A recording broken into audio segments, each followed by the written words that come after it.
My God, mother-in-law, did you seriously come to your own husband's funeral in that cheap dress? Tiffany Albright's voice cut through the solemn silence of the chapel like a harsh slap. It's embarrassing. You look like a pauper. All eyes instantly fixed on me. My simple, elegant black dress, which I had chosen specifically for its understated appearance, seemed to deeply offend my daughter-in-law. What she didn't know was that this supposedly cheap piece had actually cost me $80,000. Tiffany, please, we're saying goodbye to Dad, whispered Marcus, my son, sounding strained. But my daughter-in-law had already found her audience. No, Marcus, someone has to say it. I work in high-end boutiques. I recognize quality when I see it. And this, she pointed at my dress with unconcealed disdain. This is a clearance rack special. Your mother has zero class. Her friends, Candace and Naomi, nodded like little sheep, whispering among themselves. The murmur of disapproval spread through the pews. I remained silent, hands clasped, pretending her words cut me deep. Poor Elias, Tiffany continued, raising her voice even louder. He must be turning over in his grave, seeing his widow didn't even have the respect to dress decently for his send-off. How humiliating for the entire family. Tears began to well up in my eyes, but they weren't tears of sadness. They were tears of pure, pent-up rage. This woman dared to humiliate me on the most painful day of my life, completely unaware that I was the owner of the very brand for which she worked as a mere sales associate. Just look at her, she pressed on with her performance. She can't even afford a decent dress. Marcus, you really should give your mother some money so she can buy something appropriate. I smiled inwardly. If she only knew that my closet held over 200 designer dresses, that my bank account had more zeros than there were days in the year, and that her pink slip was already signed and waiting in my private office. My daughter, Brielle, gently touched my arm and whispered, Mom, don't listen to her, she's being cruel. But I needed to hear more. I needed Tiffany to keep digging her own professional grave. You know what, Marcus? Tiffany directed her voice dramatically toward her husband. When we have children, I hope they never end up like your mother. So utterly basic. She gave me a pitiful look. Look at her. She doesn't even know how to dress for such an important occasion. The snickers from her friends grew louder. Candace even dared to comment, It's true, Tiff. I work in retail too, and that dress couldn't have cost more than $100. If they only knew that the mother-of-pearl buttons on my dress alone cost $500 each. Exactly, Candace, Tiffany retorted. That's why I say she has no class. At the boutique where I work, we cater to sophisticated clients, women who truly understand fashion and elegance, right? She gestured toward me dismissively. My son, Marcus, looked intensely uncomfortable but didn't say a word. Typical. He'd always been a coward when it came to confronting his wife. Tiffany, that's enough, Brielle finally intervened, her voice firmer. No, let her be, I said finally, my voice sounding soft and slightly broken. She's right. I don't understand these elegant things like she does. Tiffany smiled triumphantly. At least you admit it. Look, mother-in-law, it's not your fault you were born without good taste, but you could at least make an effort not to embarrass the family in public. Her friends applauded discreetly. Naomi added with false sympathy, Oh, the poor thing. It must be hard not having the resources to dress appropriately. Precisely, Tiffany continued, emboldened. Imagine showing up to your own husband's funeral dressed like you're running to Walmart for groceries. She just has no common sense. The whispers intensified throughout the chapel. I could hear fragments. What a shame. The poor woman. How embarrassing. Perfect. The more people who witnessed this public humiliation, the sweeter my revenge would be. And those shoes, Tiffany went on, pointing at my classic black pumps. They look like something you'd find at a flea market. Goodness, if I were her, I'd be ashamed to leave the house like that. Those pumps were a $12,000 custom pair. But she would never know. Look, mother-in-law, she said condescendingly, leaning in toward me. I know you don't have much money, but the next time you need to dress for something important, I can lend you something from my wardrobe. I have connections at the best stores. The irony was delicious. This woman, who earned a base of barely $3,000 a month selling my clothing in my boutique, was offering to lend me dresses. If only she knew that I personally signed her paycheck. That's very kind of you, Tiffany, I replied in a trembling voice, but I wouldn't want to cause you any trouble. It's no trouble, it's Christian charity, she responded with a fake smile. It's what any decent person would do in my place. Her friends murmured their approval. Candace even commented, You're an angel, Tiff. Not everyone would be so generous to someone so limited. Limited. The word echoed in my mind. If they only knew that my limitation included owning 17 luxury boutiques, 3 textile factories, and a fortune exceeding $100 million. Furthermore, Tiffany added, now addressing the entire congregation, I think we can all learn a lesson from this. The importance of education, of having aspirations, of not settling for mediocrity. The discreet applause confirmed that she had achieved her goal, turning my husband's funeral into her personal show of moral superiority. Poor Elias, she sighed theatrically. He was always worried about his mother-in-law. He used to say he didn't know how she'd manage without him. He was right about one thing. My late husband always worried about me, but not for the reasons she imagined. He knew my heart was too kind, that I forgave too easily. He always told me, Serafina, the day I'm gone, don't let anyone trample on you.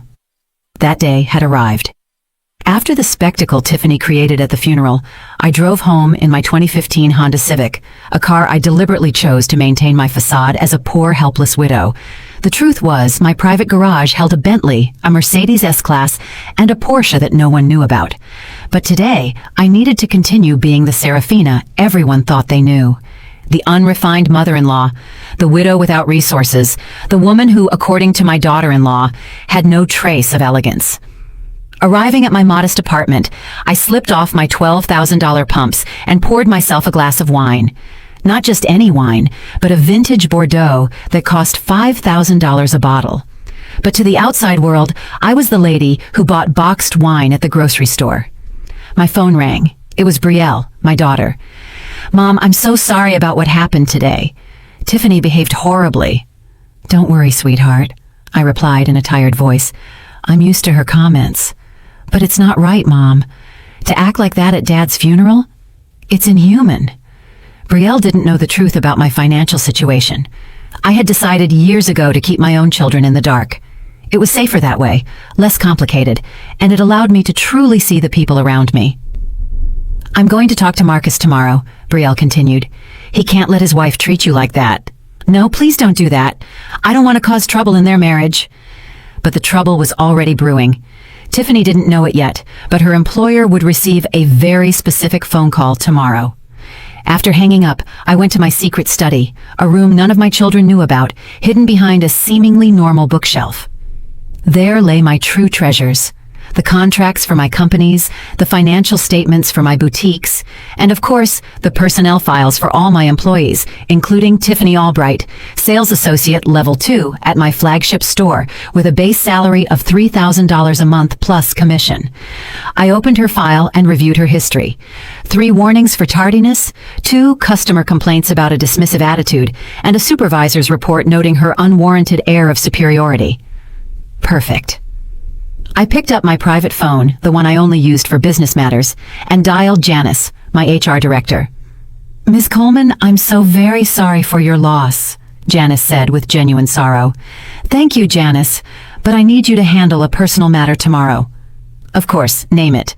Tiffany Albright, employee at the downtown boutique. I want you to meticulously review her performance over the last 6 months. Any specific issues? Let's just say she's demonstrated a lack of respect for customers that I simply don't tolerate in my company.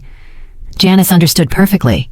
She'd been working with me for 15 years and knew that when I spoke in this tone, things were serious. Understood. You want me to prepare the documentation for disciplinary action. Prepare everything, but we'll wait for the right moment. After hanging up, I sat in my Italian leather chair and reflected on the day's events. Tiffany's public humiliation had only been the appetizer. She had no idea she had just declared war on the wrong person. My late husband, Elias, always told me I was too kind, too tolerant. Serafina, he would repeat, some people confuse kindness with weakness, and when that happens, you have to teach them the difference. For 40 years of marriage, he had been my protective shield. Elias knew about my businesses. He was my silent partner, my most trusted advisor. Together, we built an empire from scratch, always keeping to the shadows, always pretending to be a regular middle-class family. But Elias wasn't here to protect me from vipers like Tiffany anymore. Now I would have to protect myself, and I would do it with the style that only a 70-year-old woman with 50 years of business experience could command. The next day, while Tiffany was bragging on social media about her act of charity in offering to lend me clothes, I was in my executive office reviewing the numbers for all my companies. My personal assistant, an efficient woman named Estelle, who had been with me for 20 years, walked in with a coffee tray. "The monthly reports, Ms. Coleman," she said, placing a pile of documents on my mahogany desk. "How are sales looking at the downtown boutique?" "Excellent numbers this quarter. The new collections have been very well received." "And the personnel?" Estelle hesitated for a moment. "There are a few situations that require attention." "Tell me." "Tiffany Albright has had several incidents with clients. Apparently she makes comments about who can and cannot afford certain pieces." "Interesting. My daughter-in-law had not only humiliated me, but she was also driving away my customers with her snobbish attitude." "Anything else?" "Security cameras caught some questionable behavior. She uses her personal phone for hours during work.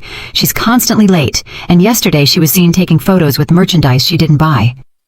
Every word was another nail in her professional coffin. "Estelle, I want you to schedule a meeting with me for next Friday with all the management of the downtown boutique." "Any specific reason?" I smiled for the first time since Elias's funeral. "It's time to make some personnel changes." The week after the funeral unfolded like a perfectly orchestrated symphony of family hypocrisy. Tiffany took every opportunity to remind everyone how generous she had been with me, offering her wardrobe and her connections to the fashion world. On Wednesday morning, I received a call from Marcus, my son. "Mom, Tiffany told me she offered to help you out with your wardrobe situation." "Yes, she was very kind," I replied submissively. "Look, Mom, I know Dad handled all the finances, and things must be tough for you now. If you need any money—" How ironic. My own son offering me money when I could buy his entire house with the cash in my personal safe.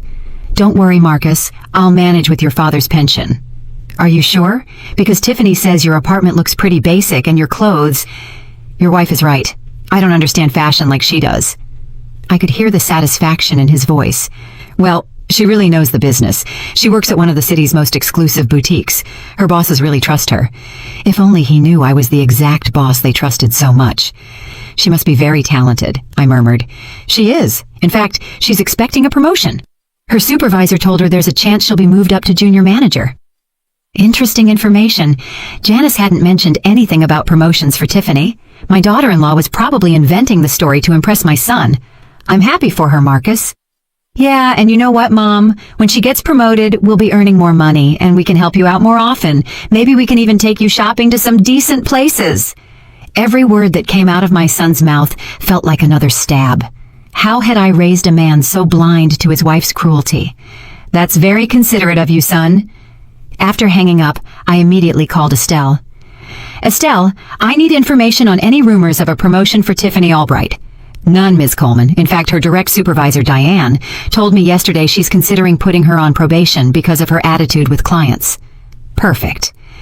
Do you have the reports I asked for ready?" "Yes, ma'am. Documented incidents, security recordings, and testimonials from clients who complained about her behavior." "Excellent work. Now I need you to do one more thing." "Tell me." "I want you to discreetly investigate Tiffany and Marcus's personal financial situation. Income, expenses, debts, everything." Estelle asked no questions. After 20 years of working with me, she knew that when I requested financial information on someone, I had my reasons. On Thursday afternoon, the results arrived on my desk and were even better than I expected.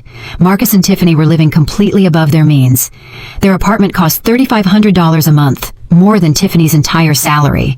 They had credit card debts exceeding $40,000, a car loan of $22,000, and had requested a salary advance from the boutique last month.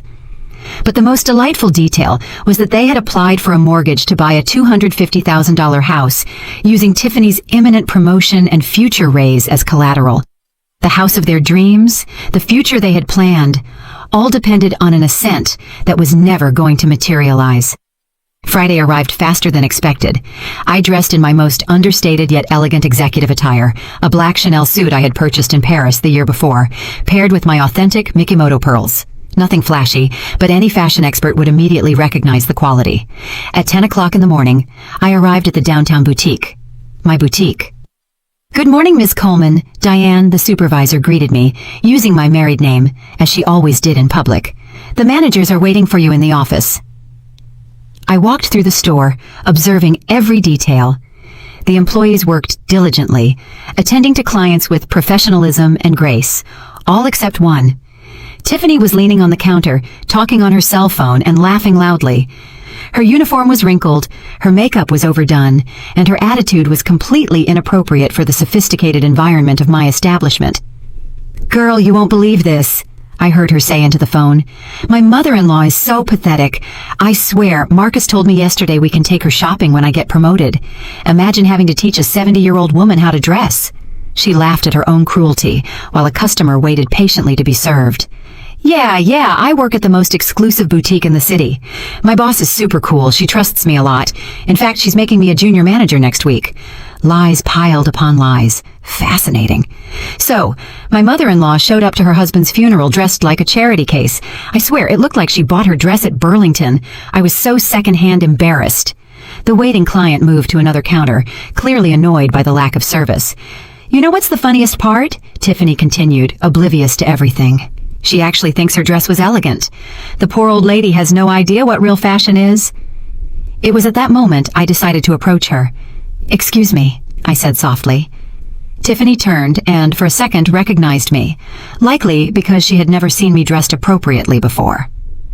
"Oh, mother-in-law, what are you doing here?" she asked, covering the phone with her hand, clearly annoyed by the interruption.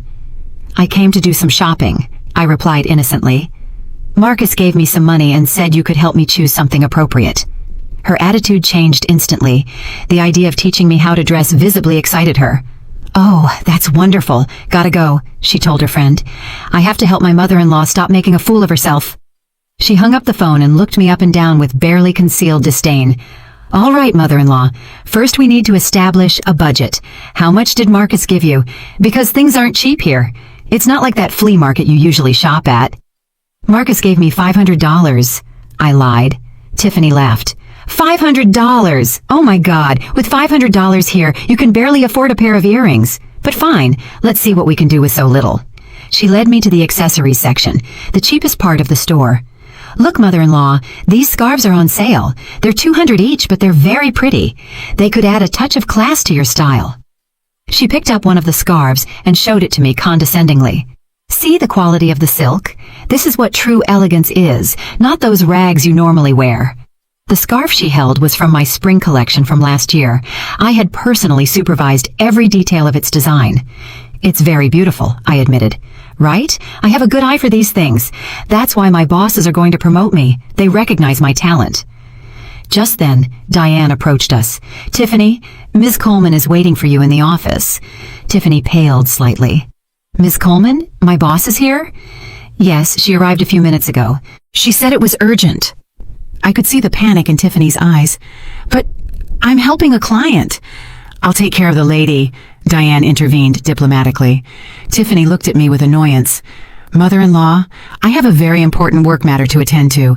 I'll be back in a few minutes to keep helping you." "Yes, of course, dear. Go attend to your important matters." I watched her nervously walk away toward the offices on the second floor, completely unaware that she was heading straight for her professional destruction. While Tiffany nervously went up to the office where she thought I would be meeting with her as an employee, I stayed downstairs, savoring the irony of the situation.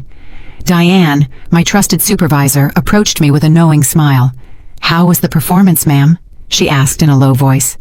"Better than I expected. That woman just sealed her professional fate with her own words. The security recordings caught the entire phone conversation and her behavior toward you. Do you want me to go up now?" "Let's wait a few more minutes. I want her to get good and nervous wondering where I am." Meanwhile, I decided to take a walk through my store, observing how it functioned without my visible presence. The employees worked professionally, serving every customer with courtesy and knowledge, all except the one who had just gone upstairs. I approached one of the younger sales associates, a girl named Chloe, whom I had hired 6 months ago. "Excuse me," I said, pretending to be a regular client. "What do you think of the service from the young woman who was here a moment ago, the one with the curly hair?" Chloe looked up nervously before answering. "You mean Tiffany?" "Yes, I think that was her name." The girl hesitated for a moment, clearly uncomfortable. Well, it's not my place to comment on my colleagues. Just curious. She seemed very confident. Look, ma'am, I'd rather help you. What can I get for you? Her diplomacy impressed me. She was exactly the type of employee I valued. Professional, discreet, loyal. I'm actually just waiting for someone, but tell me, have you worked here long? 6 months. It's my first job in luxury retail and I really love it. And what's the work environment like? Chloe glanced toward the stairs again. Most of my colleagues are wonderful, very professional, always willing to help, but... She stopped. But I shouldn't say this, but some people think working here gives them the right to treat others badly, as if the boutique's glamour went to their head. Exactly what I suspected. Have you seen specific situations? Well, I've seen how some employees judge customers by their appearance before serving them, as if they decide who can and cannot afford to shop here. That goes against everything we were taught in training. And what did they teach you in training?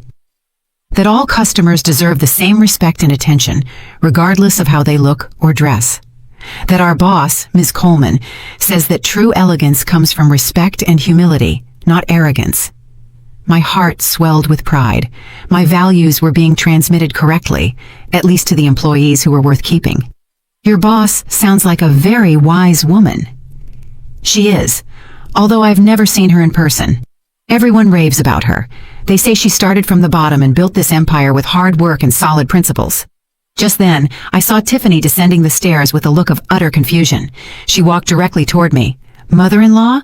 Didn't anyone serve you yet? What terrible service, she said, clearly frustrated at not having found her boss upstairs. This young lady was taking very good care of me, I replied, gesturing toward Chloe. Tiffany looked at Chloe disdainfully. Oh, she's new. She doesn't know anything. I'm the expert here. I've been here longer and have more experience. Chloe discreetly stepped away, but I could see in her eyes that she had perfectly understood the kind of person Tiffany was. Did you find your boss? I asked innocently. No, it seems she had to leave, but it doesn't matter. She was probably just going to tell me about my promotion. She always seeks me out for important things. The lies kept accumulating. Well, in the meantime, we could continue looking at clothes for me. Of course, mother-in-law, but first let me tell you something important. When I get promoted to manager, I'm going to implement a lot of changes here, especially in customer service. What kind of changes? For example, I'm going to establish a dress code for clients. We can't have just anyone walking in here dressed any old way. This is a luxury boutique, not a bargain mart. Every word was more revealing than the last. And if someone doesn't meet your code? Well, I'll politely suggest they go to stores more appropriate for their level. It's for everyone's good. The real clients feel uncomfortable when they see people who clearly don't belong here. Interesting philosophy, I murmured. Exactly. My boss will be so proud when she sees how I improve the store's image. She'll probably give me a bonus for the initiative. She led me to the most expensive dress section of the store, ironically toward my own most exclusive creations. Look, mother-in-law, these dresses are gorgeous, but they are obviously out of your budget. They cost between $5,000 and $15,000 each. She picked up one of my favorite designs, a champagne-colored gown with hand-embroidered details. See this quality? This is true haute couture. I have a similar one at home. A very important client who was thrilled with my service gifted it to me. Another lie. Employees were strictly forbidden from accepting client gifts, and I personally reviewed all sales reports. It's lovely, I admitted, touching the fabric. Yes, but it's definitely not for you. We need to find you something more realistic, something that matches your current style. She directed me toward a back section, where clearance items from past seasons were located. Here are things more in your price range. Look, this gray dress is marked down to $400. It's perfect for ladies your age. The dress she was showing me was indeed from my collection, but from 3 years ago, a design I had discontinued because it didn't meet my quality standards. What do you think of this dress? I asked her. Honestly, it's not much, but for someone like you, it's fine. You don't have the figure or the presence to wear the truly exclusive pieces. Her words hurt me, but not for the reason she thought. It hurt to know that such a cruel and superficial person worked at my company, representing my values to the public.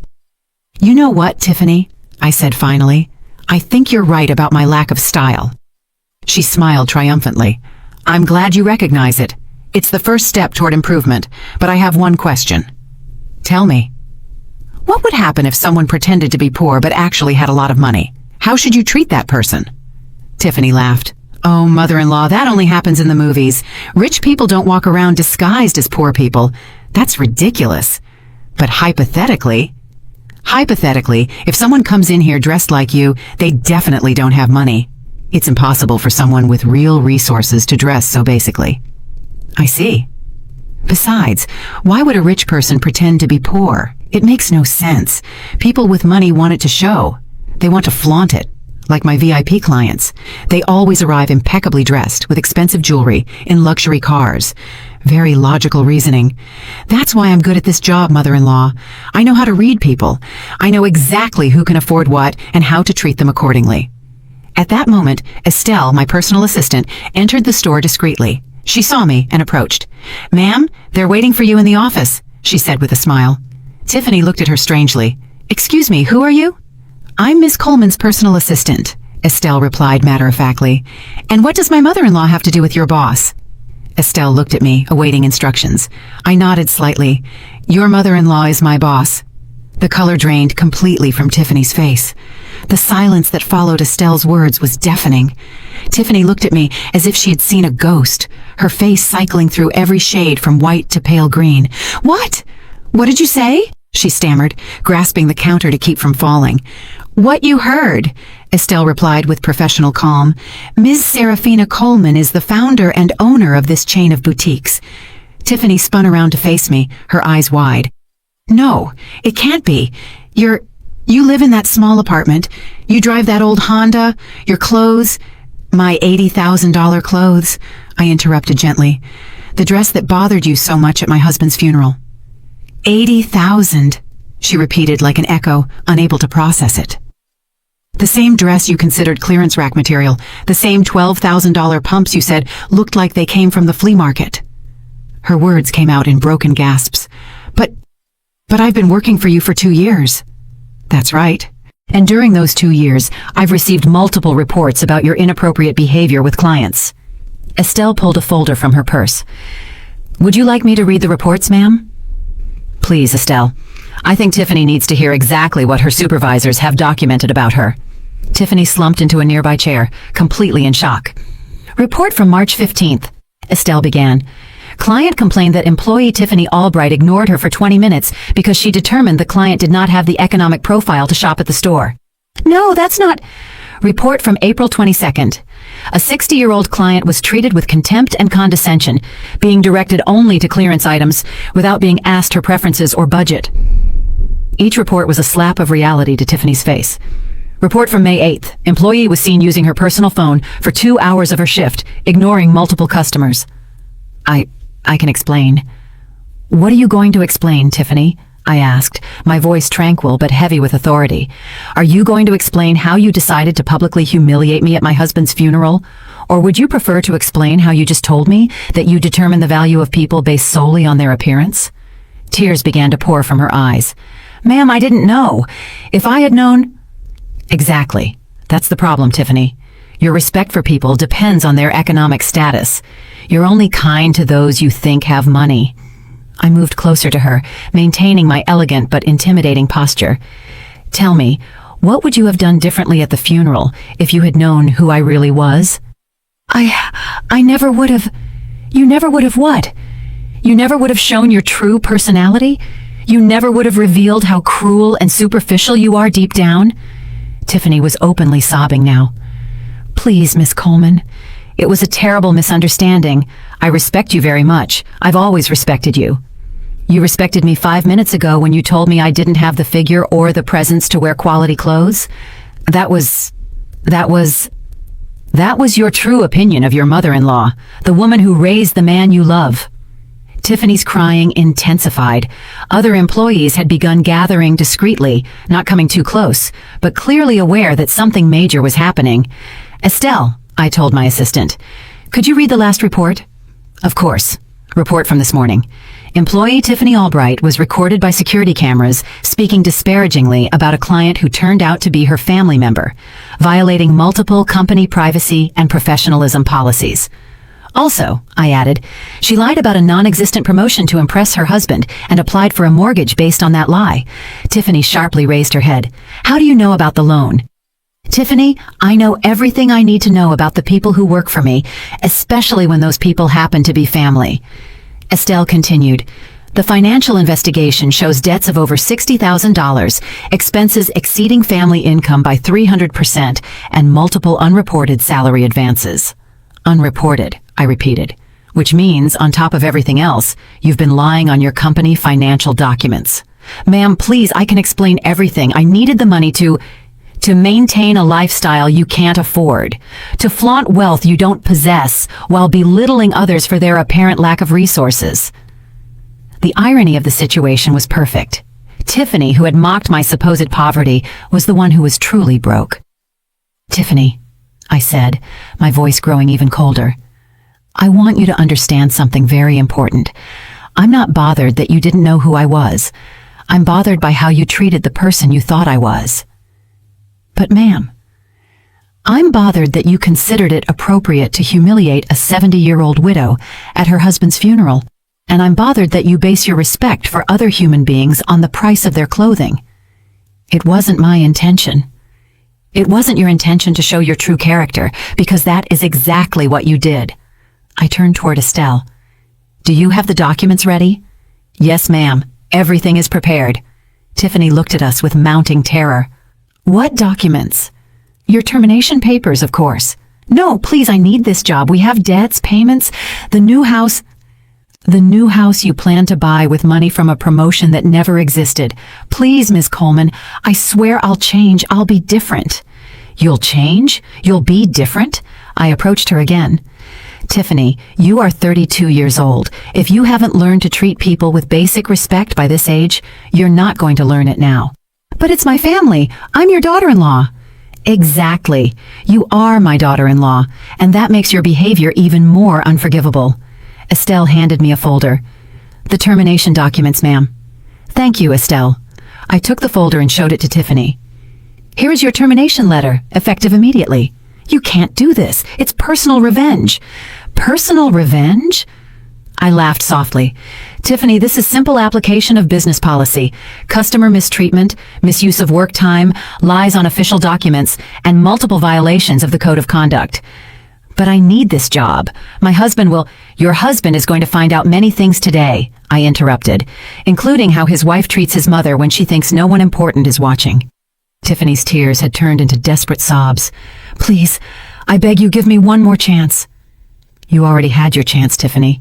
You had it during 2 years of working here, and especially you had it on the day of the funeral when you could have chosen to show compassion instead of cruelty. But you didn't know. And that is exactly the point. Your true character shows when you think there are no consequences. Estelle, I said to my assistant while Tiffany continued to sob. Please call security to escort the employee out of the building. No, wait, Tiffany screamed, standing up desperately. It can't end like this. I'm family. Family behaves with mutual respect, Tiffany. You decided to break that. I swear I'll change. Give me one last chance. Like the chance you gave me on the day of the funeral? Like the consideration you showed when you decided to turn the most painful moment of my life into your personal show of superiority? Tiffany approached me with her hands clasped, literally begging. Miss Coleman, please think about Marcus. Think about your son. If you take my job, you'll ruin our marriage. I'll ruin your marriage. I looked at her with genuine disbelief. Tiffany, you ruined your marriage the day you decided to publicly humiliate your husband's mother. But he'll hate me. He won't understand. Oh, he'll understand perfectly, especially when I show him the security recordings from today. Her face fell even further. Recordings? Every word you said about me, about my clothes, about my supposed lack of class, every cruel comment you made on the phone, thinking no one important was listening. Estelle intervened discreetly. Security is on the way, ma'am. Perfect. I turned back to Tiffany. You now have approximately 5 minutes to clear out your locker and turn in your employee badge. This is an abuse of power. It's family persecution. Abuse of power? My voice hardened. Tiffany, the abuse of power was when you humiliated a 70-year-old woman in front of her entire family because you thought you could do it without consequences. But you have millions. I only have this job. And whose fault is that? Did I force you to live beyond your means? Did I force you to lie about non-existent promotions? Did I tell you to apply for loans based on fantasies?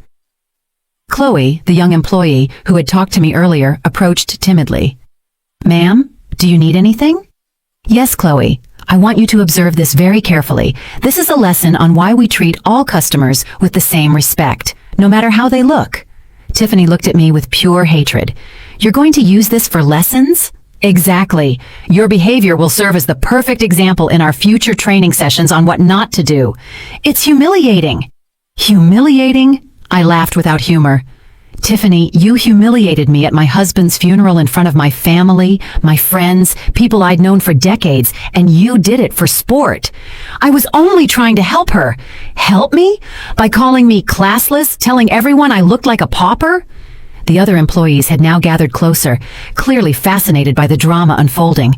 I could see in their faces a mix of shock and, I must admit, satisfaction at finally seeing consequences for Tiffany's toxic behavior. "Ms. Coleman," Diane, my supervisor, intervened. "Do you want us to document this incident to share with the other branches?" "Excellent idea, Diane. Let it serve as a warning about the consequences of mistreating customers." Tiffany turned to Diane desperately. "Diane, you know I'm a good worker. Say something." Diane looked at her with an expression mixing compassion and disappointment.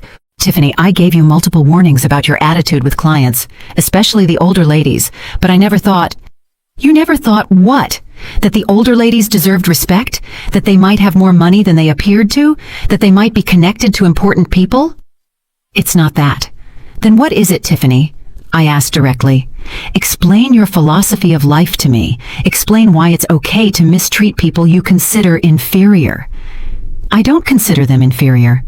"Then why did you treat me as if I were? Why?" She stopped, clearly unable to answer without admitting her true nature. "Because you thought you could do it without consequences," I completed for her. "Because you thought I was just a poor old lady who had no power to fight back." Just then, 2 security guards arrived. "Ms. Coleman?" "Yes, please escort Ms. Albright while she gathers her personal belongings. She no longer works here." Tiffany walked toward her locker with slumped shoulders, escorted by security. But before she reached it, she turned back to me one last time. "What are you going to tell Marcus?"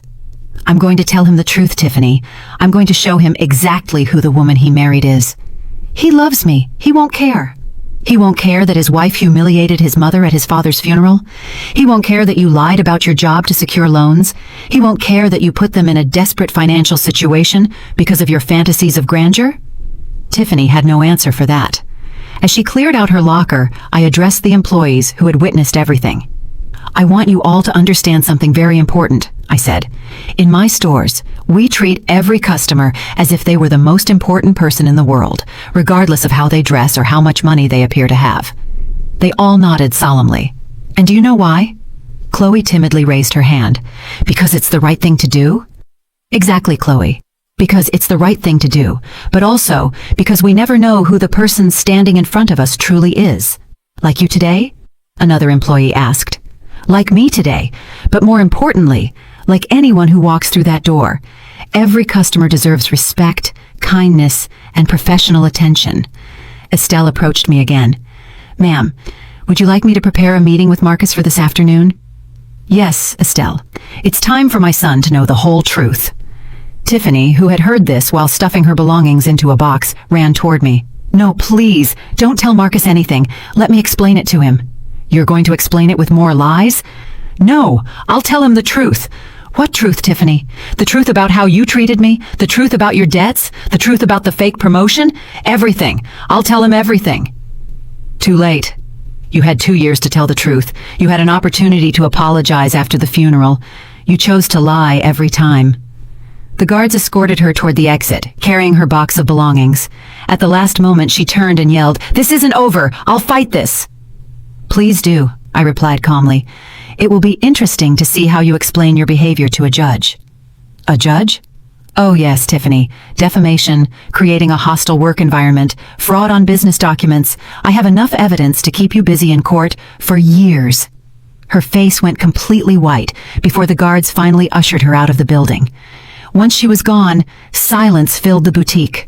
The employees looked at me with a mixture of respect, admiration, and a little bit of fear. "Well," I said finally, "I think we've all learned something valuable today." Diane approached. Ms. Coleman, would you like me to call HR to start the replacement process? Yes, but I want the new employee to go through a more rigorous interview process, especially regarding values and customer service. Of course. And Diane, I want Chloe to receive an immediate promotion. Her professionalism today was exemplary. Chloe blushed and smiled timidly. Thank you, Ms. Coleman. Don't thank me yet. With the promotion comes more responsibility. I left the boutique feeling strangely empty. The revenge I had planned was complete, but now I had to face the hardest part, explaining to my son why I had destroyed his wife's career. But that would come later. For now, I had to prepare the evidence I would show Marcus that very afternoon. At 5 o'clock that afternoon, Marcus arrived at my apartment, his face distraught. He had received my call 2 hours earlier when I urgently asked him to come over because I needed to talk to him about something very important concerning Tiffany. Mom, what happened? Tiffany came home crying, saying she was unfairly fired and that you had something to do with it. Sit down, Marcus. What I'm about to tell you is going to change a lot of things. My son sat on the sofa, where he had played so many times as a child, where he had come to me for advice during his teenage years. Now, at 35, he looked completely lost. Mom, Tiffany told me something really strange. She says you own the boutique where she worked. That's impossible, right? I took a deep breath. Marcus, for your entire life, I have kept the true nature of our family's wealth a secret. What do you mean? I stood up and walked toward my secret study. Come with me. It's time you see who your mother really is. When I opened the hidden door behind the bookshelf, Marcus gasped. His expression changed from confusion to utter astonishment as he saw my private office filled with business documents, contracts, and photographs of my boutiques. What is all this? This, my son, is the empire your father and I built over the last 40 years. I showed him the property certificates for the 17 boutiques, the contracts for the 3 textile factories, and the bank statements showing figures he had never imagined. Mom, we're millionaires. Yes, Marcus, we are very rich. We have been rich for most of your life. But why? Why did we live like that? Why did you never say anything? Because I wanted you and Brielle to grow up with real values. I wanted you to understand the value of hard work, humility, and respect for all people. Marcus collapsed into a chair. I can't believe it. All this time, you had the chance to show your true character without the corrupting influence of money. And Dad knew? Your father was my partner in everything. Together we decided to keep this secret until the appropriate time to reveal it. And when was the appropriate time going to be? When you demonstrated you could handle the responsibility. When you showed that your values were firmly established. Marcus looked at me with a mixture of admiration and resentment. And what does this have to do with Tiffany being fired? That was the question I had been waiting for. I picked up the folder Estelle had prepared with all the evidence. Marcus, your wife has been working at one of my boutiques for 2 years. During those 2 years, she demonstrated repeatedly that she mistreats clients based solely on their appearance. That can't be true. No! I pulled out the first report. It's documented here how your wife ignored a 60-year-old lady because she felt she didn't have the appropriate economic profile to shop at the store.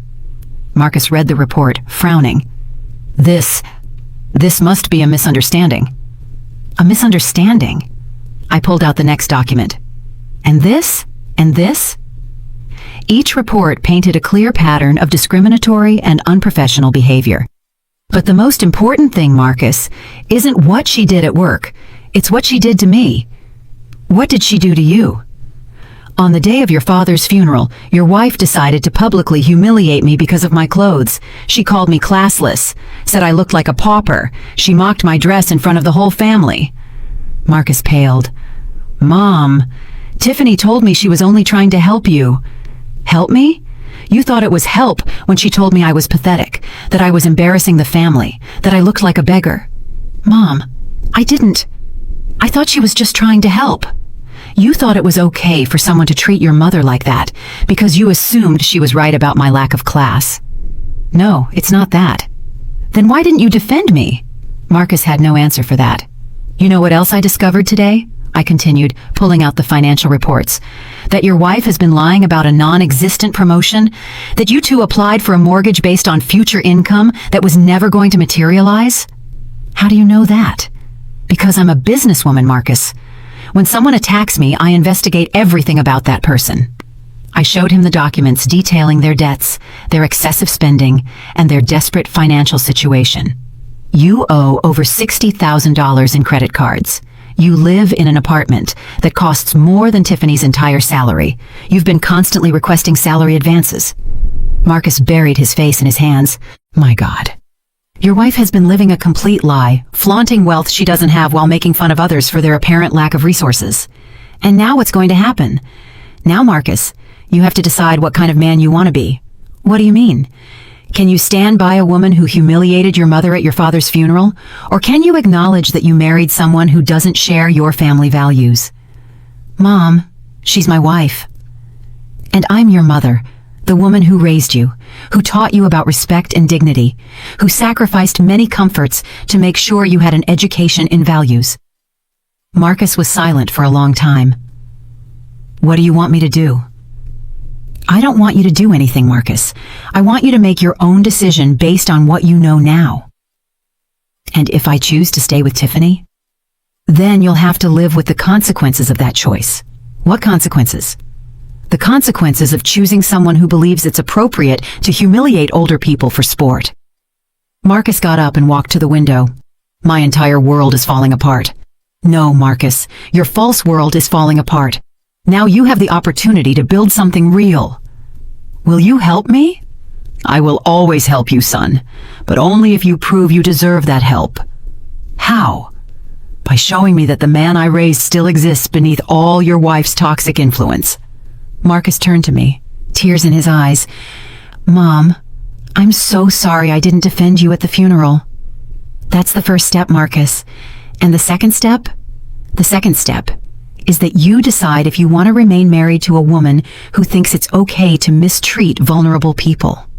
Marcus nodded slowly. I need time to think. Of course, but Marcus, the time you have to think isn't infinite. Some decisions can't be postponed forever. 2 days after my confrontation with Marcus, my phone rang at 6 o'clock in the morning. It was Brielle, my daughter, and she sounded completely frantic. Mom, what the hell is going on? Marcus called me crying at midnight saying you're a millionaire and that Tiffany got fired from your job. It's true. Good morning, Brielle. Yes, it's true.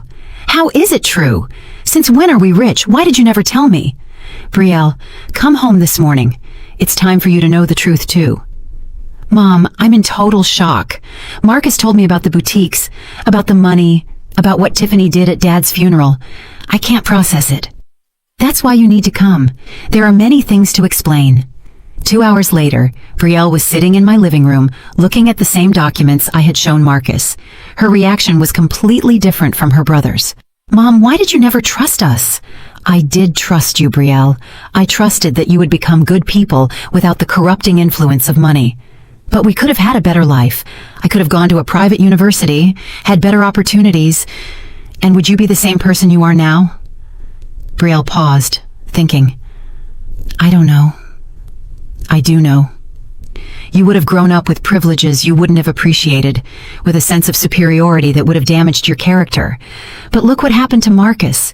He married a horrible woman who despises us. Exactly my point, Brielle. Marcus chose Tiffany when he thought we were a middle-class family.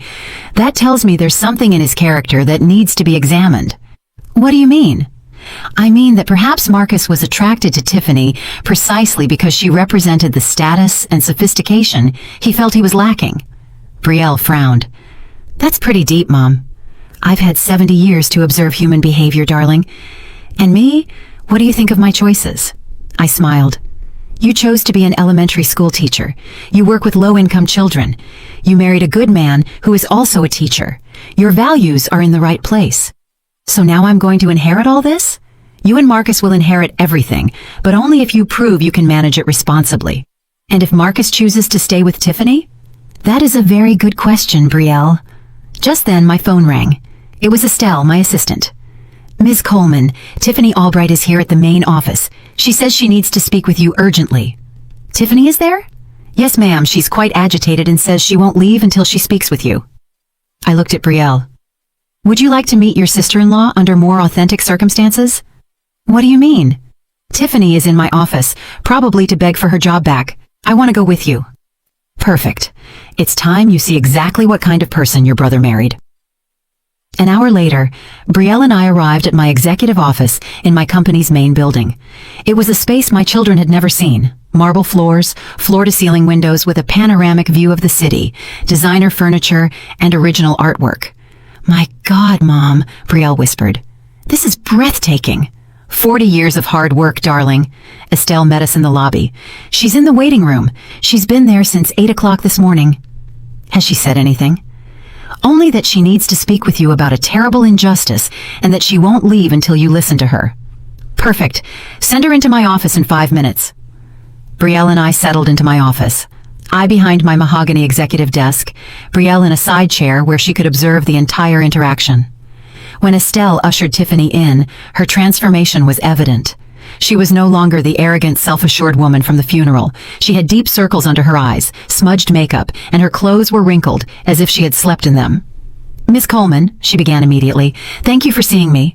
I know I made terrible mistakes, but I need you to understand my situation. Sit down, Tiffany. It was then she noticed Brielle. Brielle, what are you doing here? Hello, Tiffany. I'm here learning about people's true character. Tiffany flushed but turned back to me. Ma'am, I've come to ask for a second chance. I know I behave badly, but I can change. You can change? Yes, completely. I can be different. Tiffany, tell me exactly what you think you did wrong. Well, I shouldn't have spoken that way about you at work, that's all. And I shouldn't have used my phone during work hours. Anything else? Tiffany thought for a moment. And I shouldn't have been late. Brielle and I exchanged glances. Tiffany truly didn't understand the gravity of what she had done. Tiffany, I said patiently, what about the funeral? The funeral? Yes, my husband's funeral. Do you recall anything specific from that day? Well, I was trying to help you with your image. Help me? Yes, I thought if I gave you advice on how to dress better? Brielle interrupted her. Tiffany, do you really think publicly humiliating someone is helping? I didn't humiliate her. I was only being honest. There it is, I said to Brielle. The real problem. She doesn't believe she did anything wrong. But I can learn, Tiffany insisted desperately.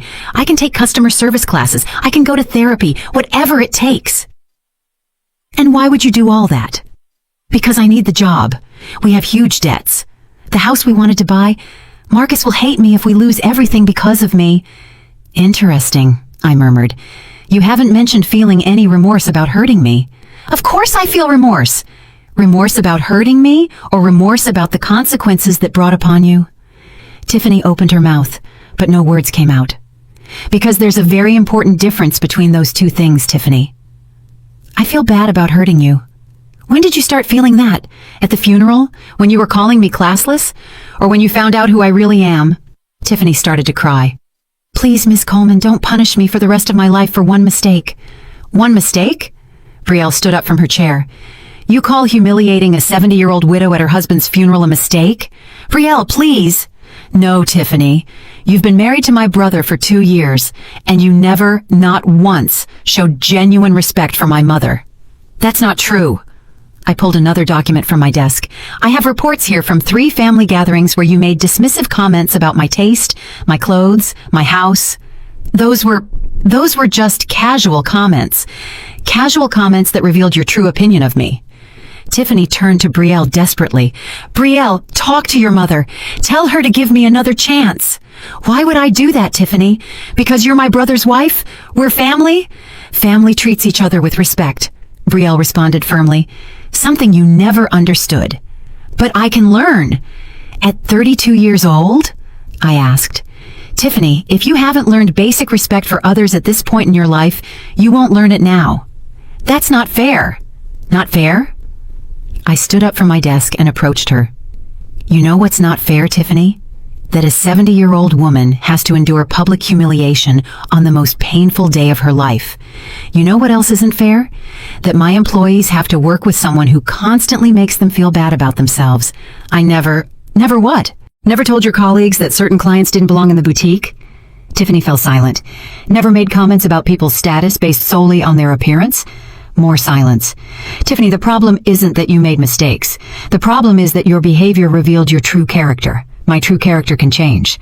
No, Tiffany, your behavior can change out of convenience, but your character is already formed. She broke down completely, sobbing uncontrollably. Then there's nothing I can do? There is something you can do? She lifted her head, hopeful. What? You can be honest with Marcus about who you really are. What do you mean? You can tell him that you married him because you thought you could mold him, that you always saw his family as inferior, that you lied about your job to impress him. That's not true. No. Then explain why you never invited Marcus to your work events if you were as successful as you claimed. Tiffany couldn't answer. Explain why you never introduced me to your bosses if you had such a good relationship with them. Total silence. Explain why you lied about a promotion that never existed. I wanted Marcus to be proud of me. And humiliating his mother was supposed to help with that? Finally, Tiffany understood there was no escape. Tiffany, I said, in a voice that was firm but not cruel, I'm going to give you one last opportunity to show some dignity in this situation. What do you mean? Go home, sit down with Marcus and tell him the complete truth about who you are, what you've done, and why you did it. And if I do that, you'll give me my job back? No. Her face fell. Then what's the point? Because it's the right thing to do, Tiffany. For the first time in a long time, you have the opportunity to do something simply because it is right. But I need to work. You'll find another job, but you will never work in any of my companies again. And if Marcus leaves me?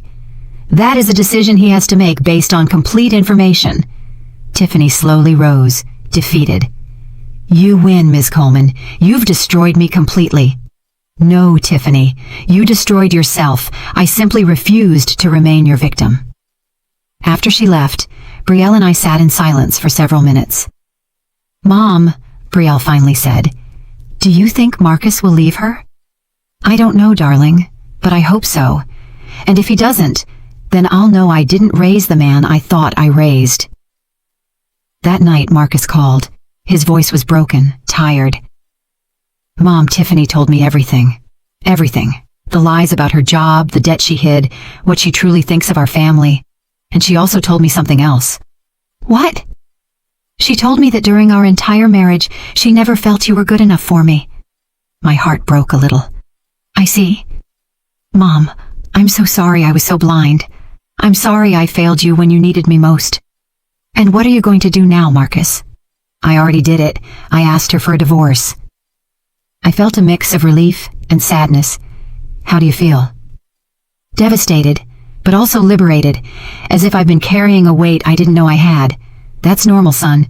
Can I come see you tomorrow? There are many things I need to talk to you about. Of course, Marcus, always.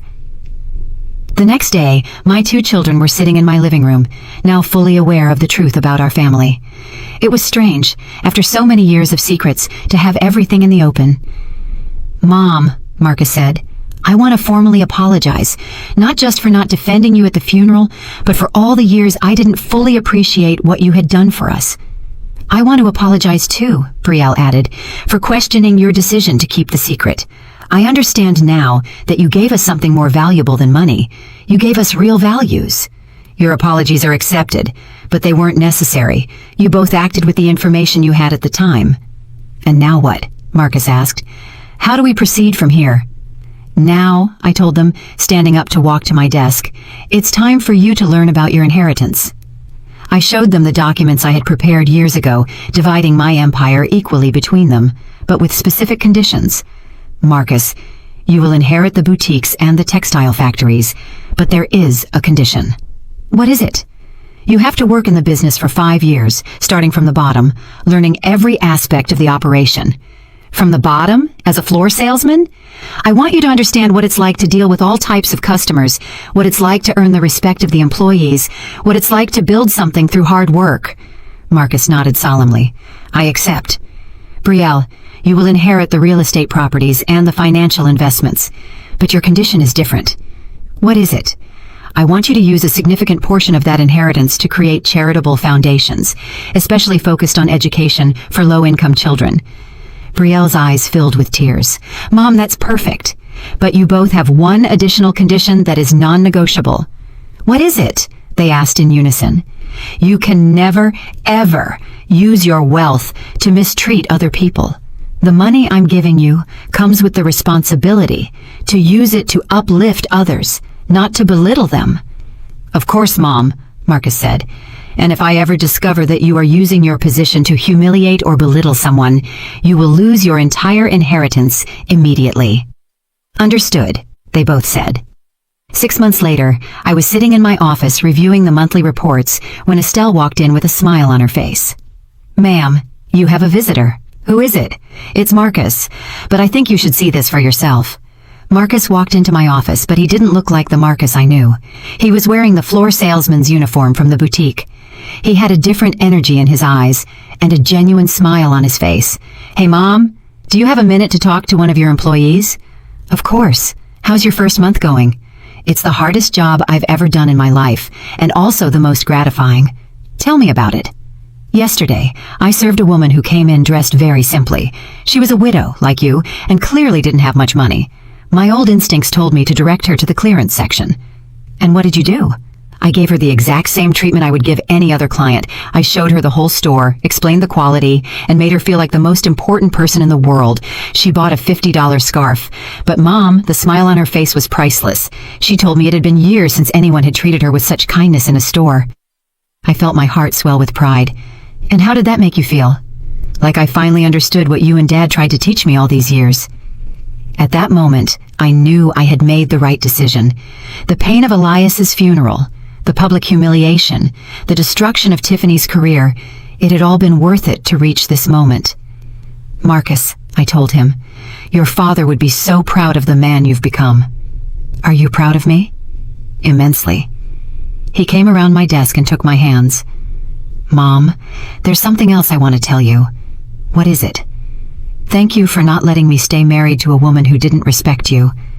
Thank you for teaching me that real love includes defending the people you love, especially when they can't defend themselves. And Tiffany? I heard she's working at a department store now. From what I know, she's struggling financially, but that's not my responsibility. Do you feel bad about that now?